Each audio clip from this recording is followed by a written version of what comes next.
हर हर महादेव साथिया, आप सभी का अपने चैनल लव यू जिंदगी में तहे दिल से स्वागत है। आप सुनते अपनी पसंदीदा कहाँ है तुम मेरी जिंदगी हो का 108 भाग। हम अभी अमरिंदर का पता लगा ही रहे थे कि वो गाड़ी अमरिंदर की तरफ से गिफ्ट के रूप में भाई सा के नाम से विदेश से आई। जिस गाड़ी से भाई सा का एक्सीडेंट हुआ था। प्रेम जी ने साहिर की तरफ देखते हुए कहा। क्या? साहिर चौंक गया था। हाँ, प्रेम ने आराम से कहा। लेकिन इस चीज से यह साबित नहीं हो जाता अमरिंदर ने भाई सा की हत्या करवाई है। प्रेम ने कुछ जताते हुए कहा। मतलब? मैं समझ नहीं पा रहा पापा। साहिर अपनी सोच में उलझा हुआ था कि अर्जुन ने पूछ लिया। मतलब तो तुम दोनों अच्छे से समझ रहे हो। तुम लोग टोनी के पीछे पीछे सिसोदिया के क्लब तक गए थे। यह मुझे अच्छे से पता है। प्रेम ने अर्जुन और साहिर की तरफ देखते हुए कहा। और उस दिन टोनी की हत्या हो गई थी। क्यों? प्रेम ने कुछ जताते हुए कहा। और अब भी समझ कर ना समझो तो तुम दोनों जितना बेवकूफ़ दुनिया में कोई है ही नहीं। प्रेम ने कहा। अर्जुन ने मुंह बना लिया था, लेकिन फिर भी वह प्रेम की बात समझ नहीं पा रहा था। उसने मदद के लिए साहिर की तरफ देखा। मैं तुम्हें बता रहा हूँ, कुछ कड़ियाँ मेरे दिमाग में चल रही हैं, पर कुछ उलझी हुई हैं। मैं उनको जोड़ने की कोशिश कर रहा हूँ। जहाँ पर गलत होऊंगा, प्लीज़ काकोसा मेरी मदद कीजिएगा। साहिर ने प्रेम की तरफ देखते हुए कहा। प्रेम ने हाँ में सर हिला दिया था। अब बात बहुत कुछ मेरे सामने खुलकर आ रही है। बाबा सा सारी बातें घर से छुपा कर रखी थी, खासकर घर की औरतों से। माँ सा और बड़ी माँ सा को इन सब चीज़ों के बारे में ज़्यादा जानकारी नहीं थी। वैसे भी बड़े बाबा सा की मौत के बाद बड़ी माँ सा ने वृंदावन की राह ले ली थी। इस कारण सिसोदिया का हमारे घर आना जाना लगा ही रहा और प्रदीप सिंह सिसोदिया ने इसी का फ़ायदा उठाकर माँ सा को शीशे में उतारना शुरू किया, जिसके कारण माँ सा ने हमारी शादी जिंदगी से ना करके सिसोदिया की बेटी से तय करनी थी। साहिर ने प्रेम की तरफ देखते हुए कहा। प्रेम ने हमें सर हिला दिया। अमला के व्यवहार के कारण भाभी सा अमरिंदर और उसके परिवार को पसंद ही नहीं करती थी। अमरिंदर के बाद जाने के बाद भाई सा जिस तरह से बेचैन थे, अपने बच्चों से ज़्यादा उन्हें अपने भाई की चिंता थी। भाभी सा को ये भी पसंद नहीं आ रहा था। ऐसे में प्रदीप सिंह सिसोदिया भाभी सा के इसी गुस्से का फ़ायदा उठा रहा था।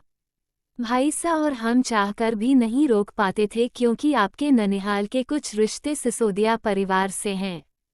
प्रेम ने बताया। हाँ, साहिर ने कहा। क्या? हाँ भाई, यहाँ बात बड़े पापा की हत्या की हो रही है और तू अपनी शादी को लेकर बैठा है। अर्जुन को बात समझ में नहीं आ रही थी, इस कारण वो चिढ़ रहा था। नहीं, मेरा कहने का वह मतलब नहीं था। जब हम लोग यहाँ से लंदन गए थे, तब प्रदीप सिंह सिसोदिया में मुझसे अपना परिचय मेरे ननिहाल वाले रिश्ते से ही दिया था। और उसी समय उन्होंने ये भी कहा था कि आपने और जितेंद्र काकोसा ने मिलकर ना सिर्फ हमारा कनेक्शन हमारे घर परिवार और बिजनेस वाले लोगों से काटा है, बल्कि ननिहाल से भी सारे रिश्ते तोड़ दिए हैं। अब मुझे समझ में आ रहा है कि यह सारे तार एक दूसरे से जुड़े हुए हैं भाई। हमारे परिवार को केवल एक तरफ से नहीं, बल्कि चारों तरफ से घेर कर मारने की प्लानिंग थी। या तो मुझसे अपनी बेटी की शादी करके सिसोदिया हमारे बिजनेस में आना चाहता था। इस शादी के बाद भी उसका हमारे घर में आने का सीधा रास्ता खुल जाता और वह अपने प्लान को अंजाम दे जाता। पर इससे पहले ही काकोसा ने गाड़ी भिजवा दी। वह गाड़ी जो कि काकोसा ने भिजवाई थी, उसमें छेड़छाड़ इंडिया में हुई थी। इसमें भी उन लोगों की प्लानिंग थी कि उन पर कोई आंच न आए। साहिर ने कहा। अरे, वह गाड़ी अमरिंदर ने भिजवाई ही नहीं थी। प्रेम ने कहा। क्या? साहिर और अर्जुन दोनों चौंक उठे थे। हाँ, यही तो सबसे बड़ी बात है। प्रेम ने कहा। भाई सा की मौत छोटी बात नहीं थी। पुलिस केस बना था, पुलिस केस में ये निकल कर आया कि गाड़ी के ब्रेक फेल हो गए थे। गाड़ी चूंकि अमरिंदर ने भिजवाई थी तो भी हम लोगों का ध्यान अमरेंद्र की तरफ नहीं था, क्योंकि गाड़ी जब आई थी तो बिल्कुल सही सलामत थी। पर फिर भी पुलिस की जांच के अलावा मैंने अपनी जांच भी की थी, तो पता चला कि गाड़ी की बुकिंग जिसने करवाई थी वो कभी अमरिंदर के साथ काम करता था और उसने अमरिंदर का दिया हुआ चेक गाड़ी के दाम के रूप में जमा किया था। पर जब उस आदमी की हमने तलाश की तो उस आदमी की गाड़ी भिजवाने के अगले दिन ही गोली मारकर हत्या कर दी गई थी। प्रेम ने बताते हुए कहा, बात को समझने की कोशिश कीजिएगा। प्रेम बोला, मैं समझ गया, कैश पेमेंट इसलिए नहीं किया गया कि ऐसे में अमरेंद्र काकोसा का नाम नहीं आएगा, और पुराना रखा हुआ उनके नाम का चेक इसलिए इस्तेमाल किया गया ताकि लोग यह समझे कि यह गाड़ी अमरेंद्र काकोसा ने भिजवाई है। साहिर ने कहा, हाँ, क्योंकि उस टाइम ऑनलाइन पेमेंट नहीं चलते थे और विदेशों से आने वाली गाड़ी पर अच्छा खासा शुल्क भी लगता था। आप जो कि छोटे थे तो मैं और जितेंद्र बुआसा के कहने के अनुसार सब कुछ देख रहे थे। हर एक चीज इस तरह से हो रही थी जिसमें कि साफ पता चल रहा था कि हमें अमरेंद्र झटका दे रहा है, जबकि अमरेंद्र यहाँ पर था भी नहीं और कहाँ था ये भी पता नहीं चल रहा था। ये बात भी मुझे तब पता चली जब मैंने भाईसा की वसीयत खुलने के बाद जिंदल पर हाथ डाला, क्योंकि जिंदल की हरकतें मेरे दिल में संदेह पैदा कर रहे थे। आपको याद होगा कि आपके बाबा सा की 13 के दिन ही नवीन जिंदल अपने बेटे जयंत जिंदल की जितनी जल्दी हो सके जिंदगी से शादी करना चाह रहा था, और आपने उसी दिन जिंदगी और जयंत का रिश्ता तोड़ने का ऐलान कर दिया था। इस चीज से जान जिंदल बहुत छटपटाया था और वह जितेंद्र पर दबाव बनाने लगा था। पर जब वसीयत हम लोगों के हाथ लग गई थी तो अब जिंदगी हम लोगों के लिए इम्पोर्टेंट हो गई थी।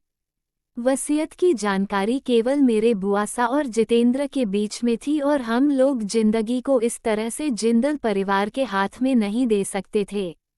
एक बार मौका पाकर मैंने जिंदल को पकड़ लिया था।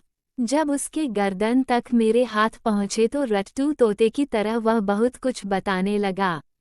उसने कहा कि अमरिंदर ने ऐसी गाड़ी भेजी थी कि जिसके ब्रेक एक निश्चित टाइम के बाद फेल हो जाते। विश्वास ना हो तो उस गराज के मालिक से पूछ लो जहां की गाड़ी बनने के लिए गई थी। गाड़ी चलते चलते रुक गई थी, इसलिए गैराज में बनने गई थी। मैंने और जितेंद्र ने जब गैराज के मालिक से पूछना शुरू किया तो वह रातों रात थे पता नहीं कहाँ गायब हो गया, और जिंदल भी अपना बोरिया बिस्तर समेटकर इंडिया से गायब हो गया। अब तो हमारे दिल का शक गहराने लगा था। अब तो हमें समझ में आने लगा कि इस केस में अमरिंदर को फंसाया जा रहा है। पहले भी उसको बहुत बार फंसाने की कोशिश की जा चुकी थी, इसलिए हम सिक्के के दोनों पहलू को देखते हुए काम कर रहे थे। कोई सीधा सबूत नहीं था कि हम सिसोदिया पर हाथ डालते, लेकिन जब कड़ियाँ जोड़ रहे थे तो सारी की सारी जाकर अमरिंदर और उनके साथियों के चांडाल चौकड़ी पर ही सारी सुई घूम जाती थी। बाद में पता चला कि गराज में गाड़ी को भेजने का तो सिर्फ बहाना था। धीरे से किसी ने गाड़ी का एक तार खींच दिया था, जिसके कारण गाड़ी रुक गई थी। ये काम किसका था अच्छे से पता नहीं चल सका, क्योंकि उस टाइम सीसीटीवी की इतनी व्यवस्था नहीं थी, और गैराज में ले जाकर उसके ब्रेक के पास एक ऐसा तार डाल दिया गया था जिससे कि ब्रेक के तार गल जा रहे थे। जिसने भी किया था ये काफी सोच समझकर किया था, क्योंकि उसे पता था कि सारा परिवार इसी गाड़ी में बैठकर कुल देवी के मंदिर में दर्शन करने जाने वाला है, और कुल देवी के मंदिर का रास्ता जैसा पहले था उस हिसाब से अगर गाड़ी वहां पर अनबैलेंस होती तो किसी का भी बचना नामुमकिन था। भगवान की दया से आप उस गाड़ी में नहीं थे। भाईसा की अंतिम निशानी आप हमारे पास बच गए थे। अगर हमने इस निशानी को सहेजने की कोशिश की है तो क्या गलत किया है? प्रेम ने साहिर से सवाल किया। साहिर के पास प्रेम के इस सवाल का कोई जवाब नहीं था, लेकिन अभी प्रेम के पास बहुत सारे सवाल थे। यह एपिसोड आपको कैसा लगा कमेंट करके ज़रूर बताएं। वीडियो को लाइक और चैनल को सब्सक्राइब करना मत भूलिएगा। खुश रहिए, स्वस्थ चाहिए मत चाहिए और यही यूट्यूब पर मिलते रहिए। मिलते हैं अगले भाग के साथ। हर हर महादेव।